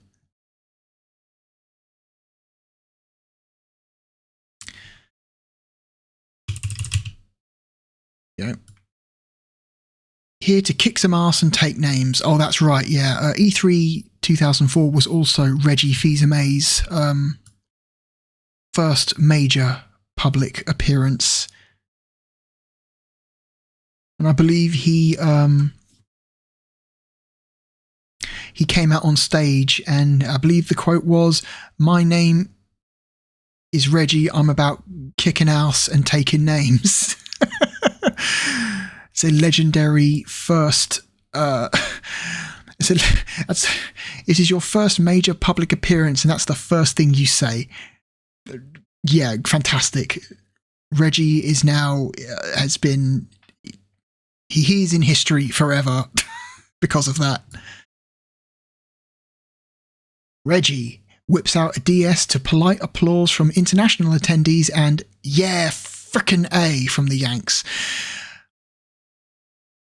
20 minutes later, Satoru Iwata tries the same trick, having forgotten that somebody just stole his thunder. Clap, clap, clap. Yeah, I noticed that too. That was pretty funny. It's like, I'm going to do the same thing. And the applause was nowhere near as hard. Oh dear. Let's see. Here it is, the Nintendo DS, or rather, the Nintendo name to follow, as the DS tag dual screen / developer system will be replaced by something more exciting when the system is launched in late 2004. Again, not true. That is not true. DS would end up being the launch title. That's super funny that magazines thought that at the time. I wonder if Nintendo was actually saying that. I wonder if that actually was the plan at the time, that Nintendo considered DS to be a placeholder name. Huh. That's funny. Top dog Satoru Iwata claimed that DS is the invention Nintendo are most proud of in their long history of gaming innovation. And to see the thing in action, well, it really is something else. With processing power pitched slightly higher than an N64, it's not going to outperform Sony's PSP in any benchmark tests, but that's the last thing any right-minded gamer will think about after a few minutes playing around with one of the E3 prototypes. As Iwata said, I could tell you the tech specs, but won't, because they really don't matter. DS is a radically different piece of hardware for playing radically different software. The touch-sensitive lower screen can become anything from an interactive playing area to a keyboard, a control panel, a sketch pad, or anything Nintendo designers can think of. It supports up to 16-player wireless link-ups using only one game cartridge and has Wi-Fi internet connectivity. It has a built-in microphone and can be trained to recognize its owner's voice. The hardware can't, but, software can do that. But the hardware, no. Yes, it looks a bit like something from Tiger Electronics, but the prototype casing may well evolve before the machine is released. Like I said before, yes it will. I will say that it looks worse.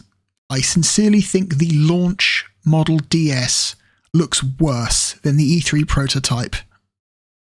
I'll give you a comparison in a minute.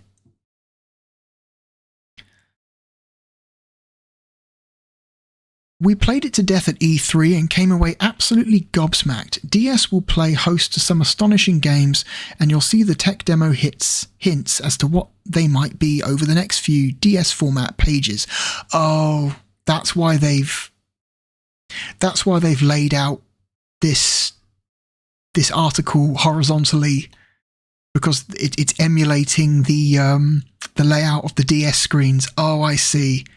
Okay, yeah, all right. Well played, NGC. Yeah. Analog sticks are so 1996, you know. Oh dear. Is that is that Nintendo's equivalent of Sony's Rumble is last gen, which is what they said at the reveal of the PlayStation 3 and everyone's criticism that the PlayStation 3 6-axis doesn't have Rumble? Oh dear. I suspect though that's probably just a humorous, self-aware piece of writing from the NGC writer, because again, that's kind of what this magazine was most known for having a very like non-serious take on things a lot of the time.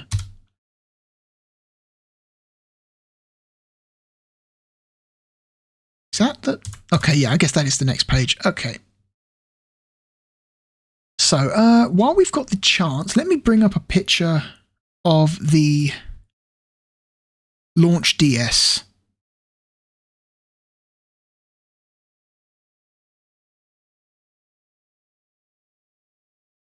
This is the launch DS. I think the launch DS is hideous. It is a classic piece of design now, but oh my god, what a downgrade. I think in some ways, I think obviously there are things about the prototype that aren't finalized, like there's no speakers, because I want to say all the E3 prototype hardware pieces were hooked up to TV screens so other people could watch. So that's why none of the prototype units have speakers. But you could very easily see if this was the hardware to be released, where they would have put the speakers. They would have put them here. But yeah, but like overall form factor, I think the E3 prototype is a nicer looking form factor than what we ended up getting for launch. So I just want to put that out there. Just want to say that. Okay. Back to it. In action. Up here at the top. We've got the top here. In action, as you can see from these pictures, DS is roughly the same width as a Game Boy Advance and about 50% thicker. Thanks to the clamshell lid, it's comfy, but it could just be a little more streamlined. And it will be in 2 to 3 years with the release of the DS Lite, one of the best looking handhelds Nintendo has ever put out. We'll get to the DS Lite in a later video. The media. Games come on tiny memory cards with very high capacity. I want to say the video game storage media for the DS tops out at about 512 megabytes. I want to say that's the maximum storage limit for a DS card is 512 megabytes. Don't quote me on that, but I'm pretty sure that's the case. A separate port holds GBA carts or add-ons such as cameras. I don't think a camera accessory was ever released for the original DS. There were accessories, like I mentioned before, like a memory expansion unit, rumble packs, and I think at least one other accessory that I can't think of right now, but I don't think a camera was ever one. The microphone port allows users to chat over the internet while playing. Well, theoretically. Theoretically, that's right. The original DS has a headset port on the bottom.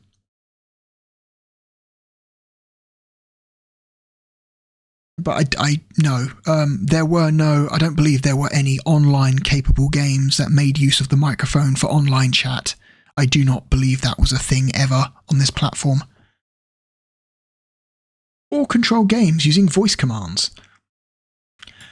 Up to 16 machines can be linked at a range of 100 feet, guaranteed at 30.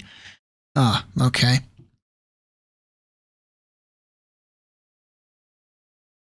Single cartridge link-up is supported. Wireless internet capability allows players worldwide to connect to a Wi-Fi hotspot and compete via a central gaming hub. 60 frames per second, and with effects such as fog and cell shading. So, here's the deal. There are a decent number of full 3D games for the original DS. Almost none of them run at 60, and if they do, they have to be very, very specially engineered to target 60. Like, the vast majority of the time, 3D games will run at 30 or lower. Like Super Mario 64 DS, which was like the flagship launch title for the system, ran at a, I'm not going to say locked, but like relatively solid 30 frames a second. That Metroid Prime Hunter's demo, which came out at launch as a pack-in, was also locked to about 30.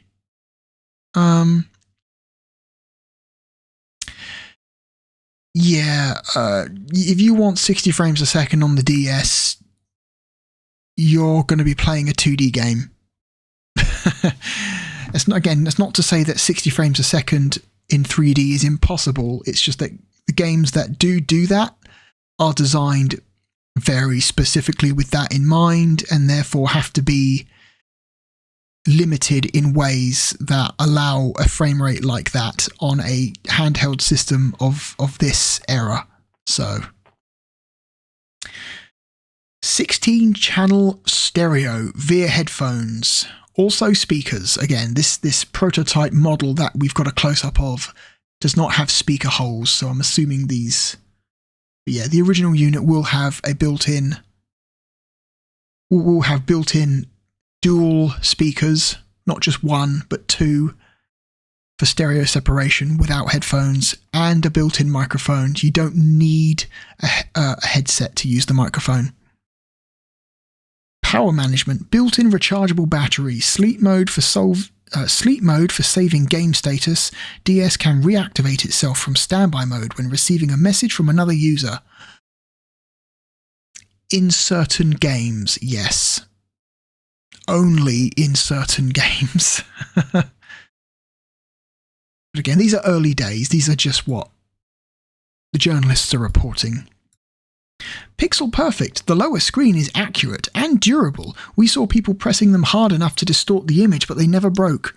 So yeah, that's one thing that the DS is notable for. Like, I think I mentioned before that a lot of touchscreen displays, like handheld touchscreen displays for things like PDAs, were very hit and miss, very like low accuracy, and temperamental and easy to break. Nintendo came up with a design for the DS that was both accurate and durable, which when you're designing a product that's probably going to be used mostly by children, you need to design that thing to take a beating. Most children are not gentle with their toys. They just aren't. Pencil power. You can caress the touchscreen with your naked finger, or if you want a film of grease and if you don't want a film of grease and snot all over it, a stylus. The one shown here is an E3 promo model that lights up. Some DS machines had a smaller PDA-style pen, although none of them had an obvious space in the casing to store the stylus when it's not being used. Again, it's E3 prototype mock-up. They again not feature complete. That's probably why. All the styluses were probably connected to the demo units via a chain or a string or something. Nintendo took 15,000 styluses to E3, so the handful we pinched shouldn't be missed. Oh, that's funny. Whoops. Again, the delay on the zoom in, zoom out function on this reader is not great. And then we've got more previews of Metroid Prime Hunters and PictoChat. Super Mario 64 by 4. Animal Crossing. Mario Kart. I like the sub title on the Mario Kart blurb. Mario Kart. Oh my god. You know what? That would be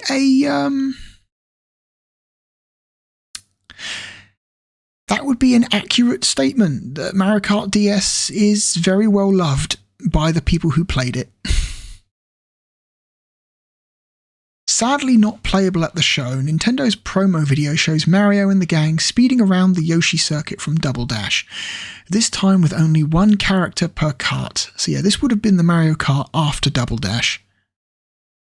The lower screen displays the map during a race, so touchscreen functionality might be limited to menu selections and pre-race online chat. The wireless internet function of DS is likely to signal Nintendo's long-awaited embracing of online gaming. About time too.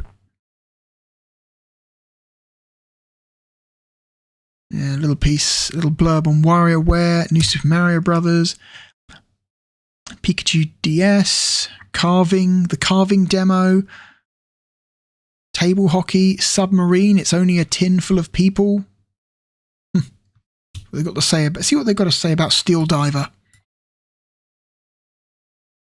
It's only a tin full of people. A beautifully animated submarine floats past underwater obstacles on the upper screen, with its control panel represented by a complicated array of sliders and dials on the lower screen. Who needs buttons and a D-pad when you can have far more intricate analog controls using the touchscreen and stylus? So yeah. Yeah, an interesting game that would be held back and, like I said, held back and later released on the 3DS years later. Whoops. There we go. Pack Picks, Pack and Roll, Nintendogs, another game which would not be released for at least a couple more years. But they're showing off some stuff.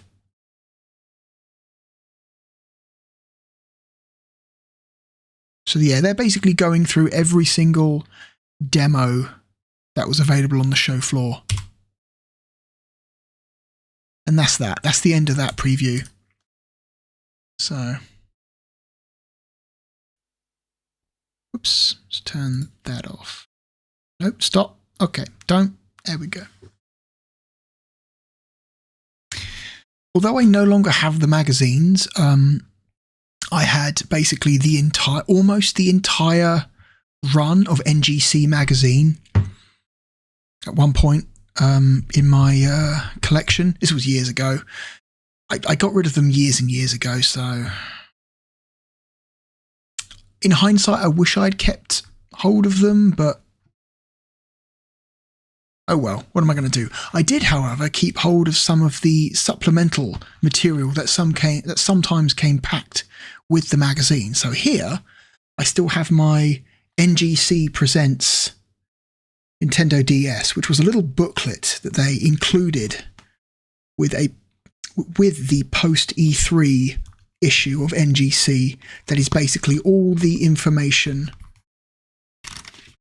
even more information than what they talk about in the main magazine. Nintendo NGC Magazine had a habit of doing this. They did one for the GameCube when it launched. I've got that. They did one for the Game Boy Advance. I've also got that one. So yeah. While I still part of me wishes I still held on to all of those magazines. I've still got these. So it's a nice little holdover from that. Let me just bring back the original DS here. The DS Fat, as it has become affectionately remembered by people. An iconic design. It is both iconic and hideous at the same time. But it was the design that was necessary at the time. You don't get a DS Lite without a DS Fat. I still have my original DS, launch DS. That comes boxed with a copy of Metroid Prime Hunter's First Hunt, which is a demo. Metroid Prime Hunters. Again, a game that would not come out for another year and a half, 2 years. When did Metroid Prime Hunters come out? I want to say 2007? Maybe late 2006? But yeah, let's have a look in here. Let's open this up. How do I do this? Let's do it back here.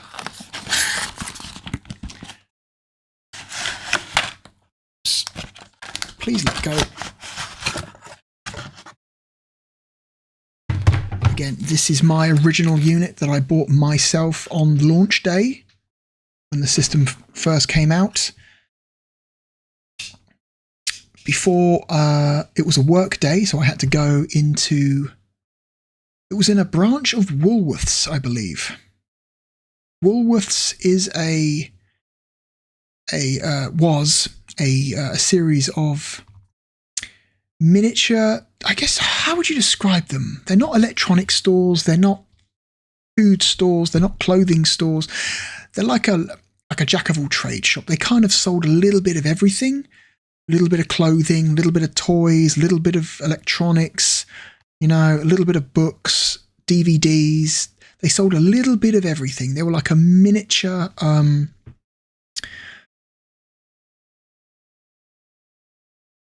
they were like a little bit of food. They were like a miniature supermarket. That the majority of it was not food. They're no longer around now. Woolworths went out of business a long time ago. But yeah, I bought this. I bought my original DS with 2 games. I bought it with a copy of Super Mario 64 DS because most people did, because that was the flagship launch title. And I bought it with a copy of a little known puzzle game that nobody ever talks about now called Polarium. And Polarium is a game, let's see if we can find it. There is a preview article here that lists some of the launch titles for DS. And Polarium was unfortunately one of the worst selling launch games for the platform, which is undeserved because it reviewed quite high. The reviews were quite high for Polarium, but when I show you screenshots of it, you will totally understand why it did not sell super well. So, here we go. Here is Polarium on the left-hand side. No, please. Thank you.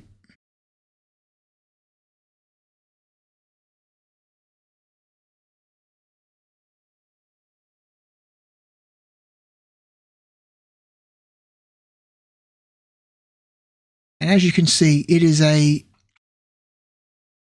black and white puzzle game. And if you've bought a brand spanking new video game system that has games on it like Super Mario 64 and, shall we just say, I don't know, other puzzle games like Zookeeper that are super colourful and cute, who in their right mind would want to spend their money on a black and white puzzle game that uses blocks? Well, me. I bought a copy of Polarium and I enjoyed it quite a bit. Unfortunately, I no longer have my copy of Polarium. Several years back, I rid myself of a large amount of my handheld library. I kept hold of a lot of games that I really liked, like my absolute favourites. And while Polarium was good, enjoyable, and I think totally deserved the 8.0 score that it got, it wasn't exactly an exciting game. So yeah, I wish in hindsight, I wish I'd kept hold of my copy of Polarium, but oh well, that's life. Polarium is cool.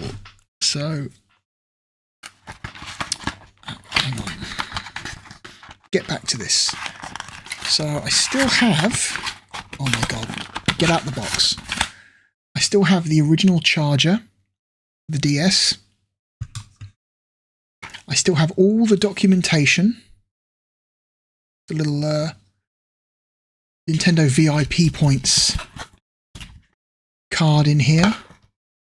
The idea is that you would take the serial number on this piece of paper that came in with every purchase of an official piece of Nintendo hardware or software, a little VIP points card. You would take these serial numbers on these cards, go to Nintendo's website, punch the numbers in to earn the points, and then you could spend those points on really dumb shit like screensavers or wallpapers, you know, JPEGs.